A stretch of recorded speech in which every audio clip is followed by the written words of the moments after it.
예, 안녕하십니까. 성선해라 송건 목사입니다. 지난 5년 동안의 문재인 정부의 통치 기간 중에서 가장 큰 관심을 끌었던 것이 바로 이제 대통령의 후계자로 지명될 만큼의 조국 전 법무부 장관 세운 일들과 그에 따른 이제 정경심, 그리고 그 후반기에 이제 내세워서 윤석열과의 관계의 충돌과 더불어서 추미애 법무부 장관을 세워서 그렇게 이제 정권을 유지를 하고 방어해 보려고 했던 이런 일들로 인해 역풍을 맞아서 결국은 대통령 자리까지 그 사람들 윤석열에게 내어주는, 총장에게 내어주는, 자신이 세웠던 이런 그 사태가 지금 벌어진, 정말 그 역사에 남을 이런 일들에 있어서 제일 궁금한 사람이 누구냐 하면은 추미애 장관은 이 보수 우파에 있어서 대통령을 만들어 주신 분으로 정말 기억이 되어지는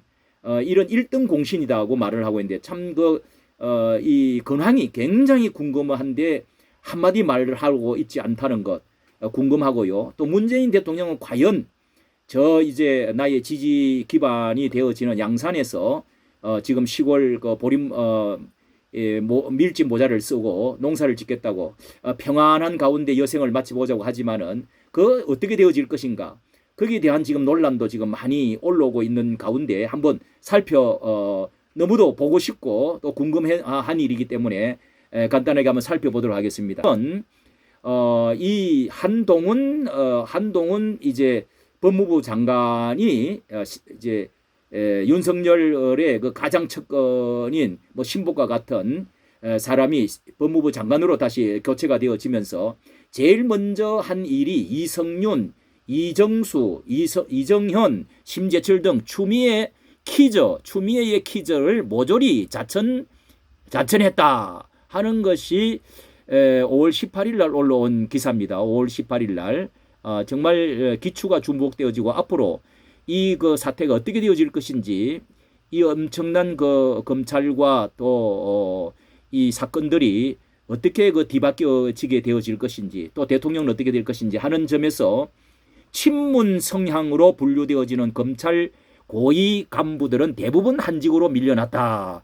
법무부가 발표한 인사안에 따르면 이성윤, 이 서울고검장 이성윤 잘 아시죠?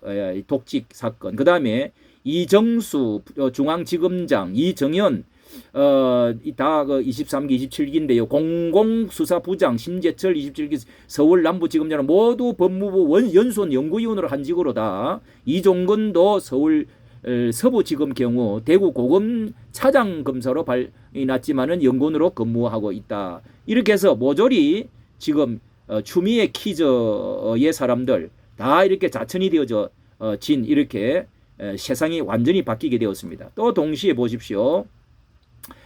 이 기사는 동아일보에서 한동훈 첫 지시는, 이제 장관이 되고 나서 첫 지시가 뭡니까? 추가 없앤 정권범죄 합수단을, 정권범죄 은행 정권범죄 합수단이 있는데 그거를 추미애가 없앴던 것을 다시 부활시키겠다 하면서 이렇게 발표를 했습니다. 이게 이제 윤 대통령의 이제 심정이겠죠. 한동훈 신임 법무부 장관이 17일 취임식 1승으로 제일 먼저 한 말이 추미애 전 법무부 장관 시절 폐지했던 정권범죄합동수사단을 부활시키겠다 밝히면서 이 17일 오후 6시 반 정부 과천청사에서 열린 취임식에서 아주 오늘 즉시 정권범죄합수단을 다시 출범시키는 것으로 경제범죄 대처에 첫발을 떼겠다라고 하면서 서민대중에게 피해를 주는 범법자들은 지은 죄에 맞는 책임을 지게 될 것이다. 이렇게 말을 했습니다.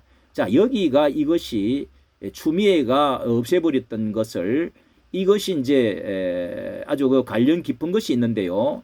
여기에 관련 깊은 것이 앞으로 라임, 옵티머스 이런 것들이 결국은 다시금 또 조사를 하게 될 것이라고 본다는 것입니다. 그런데 이 추미애가 과연 어디로 갔을까? 추미애 전 장관이 이런 사태를 가지고 있는데 말 한마디를 하지 않고 그는 이 대통령 이제 그 후보로 출마를 하면서 가장 핵심적인 게 윤석열을 떨어뜨리고 죽이겠다. 어떻게 하든지 눌러버리겠다고 해서 출마를 한 것이 다 알고 있는데요. 이렇게 이제 지금 그 키즈들이 자신의 세웠던 모든 집안이 다 무너지고 자천이 되어지고 있는 이 마당에 이런 때에 지금 한마디 그 오선 이혼을 하고 그토록 서리빨 같은 사람이 말을 많이 하던 사람이 이렇게 지금 한마디 말도 안 하고 지금 몇 개월 동안 어디를 가 있는가 너무너무도 보고 싶고 너무 궁금한 사람이 많습니다. 그래서 거기에 일성을 제일 먼저 말을 한 사람이 바로 김민웅 목사라 하는 분입니다. 김민웅 목사. 예, 이 목사가 이제 아주 좌파 중심 인물이죠. 추미애에 향한 절절한 심경 글을 올렸는데 사랑하는 이가 나뿐이겠나. 이 이제 추미애를 사랑하는 이가 나뿐이겠나 하면서 그리움을 여기 표시를 했습니다. 그 내용이 바로 여기 작은 글씨 보면은 추 전 장관을 향한 정치 복귀 희망을 담은 SNS 글을 남겨 그가 가장 책도 공저로 같이 짓고 했던 사람인데요. 그러니까 이분이 이렇게 글을 남긴 것을 보면은 그 소식을 어느 정도 감안을 할 수가 있습니다. 자, 이게 사진인데요. 자, 이렇게 말을 하고 있습니다. 김 목사는 이러한 추 장관의 뒷모습 사진을 어떠한 이유에서 게재를 했는데요. 자, 사진이 여기에 있습니다. 이 절간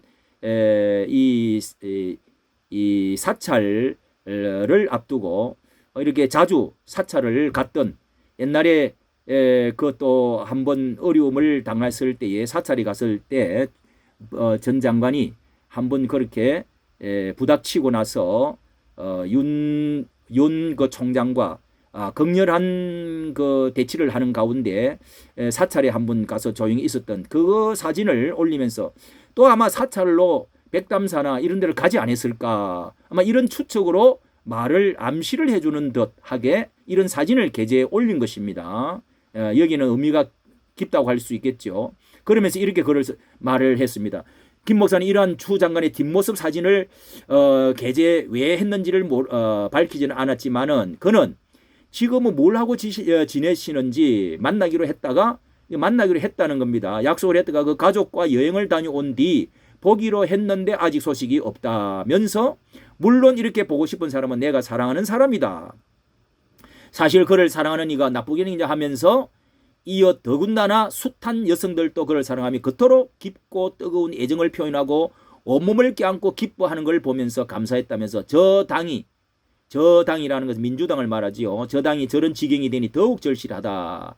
지금 어려운 때에 김대중과 같은 그런 이 강직한 그렇게 나가는 사람 추미애가 지금 그립다는 것입니다. 그가 이렇게 중심을 잡고 있었다면은 민주당이 이런 상황이 됐을까 하면서 전투력과 대중성을 동시에 갖춘 지도자로 축켜 세우면서 이 지지층조차 챙기지 않아 챙기고 있는 정치적 비극이 지금 일어나고 있다. 추미애가 그립다는 이야기입니다. 이야기를 지금 하고 있습니다. 그렇게 말하면서 정치권의 제일 아래에 추 장관이 정치권에 복귀해달라는 취지의 바람을 덧붙였다고 이렇게 지금 쓰고 있습니다. 자, 이런 것을 보면은 만나기로 했는데 어디로 갔는지 여행을 갔다 오고 나서 더 이상 연락이 없다는 것입니다. 자, 그러면은 이제 그 여기는 추미애가 전 장관이 현시의 처벌을 문제는 또 자기의 그 아들이 그 카투사 미군 부대에 있으면서 그 한참 또 그 아들 문제로 해가지고 많은 그 문제가 불거졌는데요. 추미애의 아들 최근에 이게 5월 24일입니다. 가장 최근에 추미애의 아들 의혹 폭로 당직병이 있지 않습니까? 폭로 당직병 하사가 불송치를 하게 했다는 것입니다. 이것은 추미애가 처벌 불원서를 제출했다는 것입니다. 그 고발했던 병사에게 처벌을 원치 않았다는 것을 제출을 했다는 것입니다. 이거 아마 지시를 해가 문서를 써 보냈겠죠. 자, 이렇게 하고 있습니다. 고발 이후 추 전 장관이 현 시의 처벌을 원하지 않는다며 처벌 불원서를 제출한 데 따른 것이라고 경찰은 설명했다. 명예훼손죄는 피해자가 원하지 않으면 뭐 이게 이제 처벌할 수가 없는 반의사 불벌죄다. 그래서 이제 피해자가 원하지 않으면은 처벌이 무효가 돼버리는 자동 폐기되는 이제 그렇게 해서 불송치를 하게 됐다고 하고 있습니다. 자, 이거를 법원에 제출을 했는데요. 그러면은 추 전 장관 미애는 어떻게 지금 왜 이런 그 말 한마디를 하지 않고 이런 그 민주당이 엄청난 어려움을 당하고 지금 선거가 이렇게 지금 이제 이 완전히 뒤집어질 상황에 있고 또 자신이 지금 키즈들이 다 이렇게 그 추풍 낙엽처럼 지금 떨어지고 자신이 지금 앞으로 또 어떻게 되어져야 될지 모르는 이런 그 한동훈의 이런 무서운 이런 사태에 있어서도 말 한마디를 하지 않는다는 것. 옛날에 비하면은 엄청나게 뭔가를 숨었다는 것으로 볼 수 있죠. 왜 이렇게 입을 다물고 무엇을 떠는 것인지 숨은 것인지 도망간 것인지 어떤 의도가 있는 것인지 이것은 이제 자신의 몸을 보호를 해야 되겠다. 내 자신도 살고 봐야 되겠다 하는 것이라고 볼 수밖에 없는 것이죠. 자, 그리고 또 한 가지 가장 궁금한 것은 이제 대통령의 앞날입니다. 이 문 대통령이 과연 어떤 이제 앞으로 일을 당할 것인가. 정말 우리가 앞에 많이 봐왔던 대로 대통령 3명이 감옥을 가고 또 이렇게 많은 어려움을 지난날 당했고 지금도 한 대통령은 옥중에 있고 이런 그 상황에 5년 가깝게 또 옥중에 있었던 이제 박근혜 대통령 이런 것들을 보면 아주 그 대통령이 과연 후일이 평안해질 수 있을까 굉장히 그 궁금한 부분인데 이제 그 한 달 정도 내려가 갖고 있는 가운데 선거를 맞닥뜨리면서 매주마다 자 이렇게 대통령 이제 이 개인 집에 많은 사람들이 매주일마다 내려가서 스피커를 털고 그러면서 데모를 하는 이 상황이 지금 벌어지고 있는 것에 대해서 자 이런 이야기가 있습니다. 자 제일 먼저는 이렇게 떠나고 나서 많은 사람들이 어떻게 대통령 부인이 안정건 씨가 먼저 가서 좀 그거를 좀 멀리서나마 소리를 지르고 우통을 벗고 그렇게 하니까 이 김정숙 여사가 이렇게 지금 손가락질을 소리를 지르면서 이렇게 대통령도 그 뒤로 따라 나왔고요. 이런 모습이 정말 그 대통령 부인으로서의 그 모습이로서는 추하게 보인다. 이런 이제 글들도 올라오고 있습니다. 정말로 한심하고 못난 지난 5년간 완전히 본인 지지층만을 위한 정치를 했다. 만일 김정숙이 영부인을 위치해서 화합을 위한 최소한의 제스처라도 했으면 말년이 편안했을 것이다. 천안함 용사들과 유족들을 따뜻이 환대하고 피살된 서해 공무원 유족을 안아주고 박근혜 대통령 사면을 건의했다면 비록 문재인이가 그걸 들어주지 않았다 해도 이들 부부가 현재 받는 정오와 절반은 사라졌겠지. 그러나 김정숙은 문재인보다 더 극단적으로 나대는 행보를 보였다. 업보다 업보 계속 안정건이랑 서로 삿대질과 쌍욕을 주고받고 살아라. 뭐 이런 것이 보수 우파에 있어서의 대변해주고 있는 것 같습니다. 정말 참 보기가 너무도 이런 내 편의 사람만 전부 다라고 하고 정치를 해왔던 결과가 지금 이런 것을 빚어오고 앞으로 미래가 어떻게 되어질지 참 궁금합니다. 그러면서 또 그 다음에는 이제 딸이 나서서 자, 이 동아일보입니다. 집안에 갇힌 생지꼴 이게 동아일보에서 나온 건데요. 문 전 대통령 딸 사저 앞 시 비판. 대통령의 딸이 전 대통령 딸이 사저 앞에서 시위를 비판하면서 딸이 이제 나섰습니다.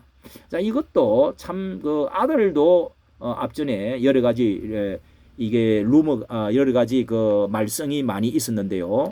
이제는 딸이 누나인 줄 아는데 나서서 이렇게 지금 아버지를 문바 중에서는 최고로 존경한다, 이로다 그러면서 이렇게 아버지의 모습을 이렇게 참 뭐 낮잠을 주무시는지 자는 모습을 이렇게 올리는 것이 상당히 그 용어가 집안에 갇힌 생쥐꼴이다. 아버지를 이렇게 말을 한다는 것 자체가 상당히 어떤 피해자의 그 어떤 그 두려움 이런 것들이 같이 있는 것이 아니냐. 또 동정심을 구하고 또 같은 이제 문 정권의 이 따르는 추앙자들에게 호소를 하고 있는 이런 이제 용어 같습니다. 말 같습니다. 자, 이렇게 지금 친딸이 이렇게 올렸습니다. 페이스북에. 이게 과연 집회인가? 총구를 겨누고 싸대지 않을 뿐 코너에 몰아서 입으로 총질해야 되는 것과 무슨 차이인가? 정오와 쌍욕만을 배설하듯 외친다. 개인으로 조용히 살 권리마저 박탈당한 채 묵묵부답 견뎌내는 것은 여태까지 정말 잘했다. 더 이상은 참을 이유가 없다. 가만히 안 있겠다는 거죠. 이제 부모님은 내가 지킬 것이다. 이렇게 올리고요. 찐딸이라고 해가지고 올렸네요. 또 다음에 연이어서 확인하고 싶었다. 들이받을 생각하고 왔다. 이제 이 사저 쪽으로 경남 쪽으로 내려가서 한 말입니다. 아마 같이 사는 것 같아요. 나설 명분 있는 사람이 자식이 왜 없을 것 같다. 구치소라도 함께 들어가면 그 사이라도 조용하겠지라는 심정으로 가열차게 내려왔다네요. 현실은 참담과 무력, 수직적으로 열세, 수적으로 열세라고 그러네요. 열세를 느끼고 있습니다. 또 집안에 갇힌 생쥐꼴이다 하면서 이 사진을 올렸습니다. 이게 굉장히 슬픔을 호소하고 내 지지자들을 호소하는 좀 들고 일어나 달라. 창문조차 열 수가 없다는 것입니다. 사람으로 된 바리케이트라고 합니다. 자식 외에는 없다라고 하면서 외로움도 하죠. 구치소란 말도 덜 먹였습니다. 이건 너무 가벼운 소리 같은데요. 구치소라도 함께 들어가면 그 사이라도 조용하겠지. 굉장히 어떤 정말 미래의 이 어떤 어두운 면을 예상을 하는 듯한 말이기도 하네요. 참으로 참 안타깝고 서글픈 마음이 딸의 말을 듣고 사진을 보면은 정말 참 미래에 불안을 느끼게 되는 것 같습니다. 그리고 이렇게 역시 이 집안에 갇힌 꼴이 되어져서 이 많은 사람들이 거리의 데시벨을 재가면서 많은 사람들이 이렇게 지금 이 자유통일당 변호사들도 내려가서 갔다 와서 보고를 하는 것도 들었습니다. 그리고 또 고소를 중앙지검에다가 했다고 합니다. 답변을 또 받았다네요. 이러니 얼마나 이게 이제 앞으로 미래가 어떻게 되어질지. 자, 또 이건 이제 제일 마지막에입니다. 오늘 5월 30일 날 문 대통령이 나왔습니다. 이제 문 대통령이 앞에 나와가지고 전면에 나서서 자택 앞 욕설 집회 보수 단체를 고소를 검토하겠다. 이렇게 이제 말을 하고 있습니다. 자, 이 점점 이제 도수가 올라가네요. 문재인 전 대통령이 가만히 있지 않겠다. 욕설 집회 보수 단체를 고소 검토. 자, 문 대통령이 이렇게 집 앞에 나와서 지지자들과 손을 맞잡는 모습입니다. 참 이 전 노 대통령과 이렇게 좀 연상이 되어지는 그런 것과 또 이렇게 크로즈업 되어진다고 할 수가 있는데요. 자, 이렇게 문 대통령은 매일 인근의 자택 근처에서 집회를 열어 욕설을 담은 소음을 발생시켜 마을 주민들에게까지 고통을 주고 있는 보수단체 회원들을 고소하는 방안을 검토하고 있다라고 하면서 오종식 비서관은 한겨레와 통화를 해서 구체적으로 말할 수 없지만은 현재 고소를 검토한다고 하면서 경남 양산시 평산마을로 기항을 퇴임하고 나서 기항하면서 매일 문 전 대통령 집 덜머리에서 집회를 열고 있는데 주민들이 불면증 스트레스를 호소하는 집회 소음 등을 보고 있다면서 여러 차례 경찰 탄원서를 내고 주민들도 그렇게 112 신고를 했는데 이렇게 대통령이 이제 나서서 해보겠다. 뭐 한번 해보자라든지 또 이게 도무지 불안해서 못 살겠다. 뭐 이런 이제 것 같습니다. 이게 반대하는 사람도 있고 찬성하는 사람들도 있는데 아무래도 반대하는 이 대통령을 그만두지 않겠다고 하는 사람들이 끊임없이 많아지지 않겠나 하는 것을 이런 그 부인과 그리고 딸과 본인이 하고 있는 것을 볼 때 느낄 수가 있습니다. 이렇게 그리고 고심을 하면서 이런 말도 있네요.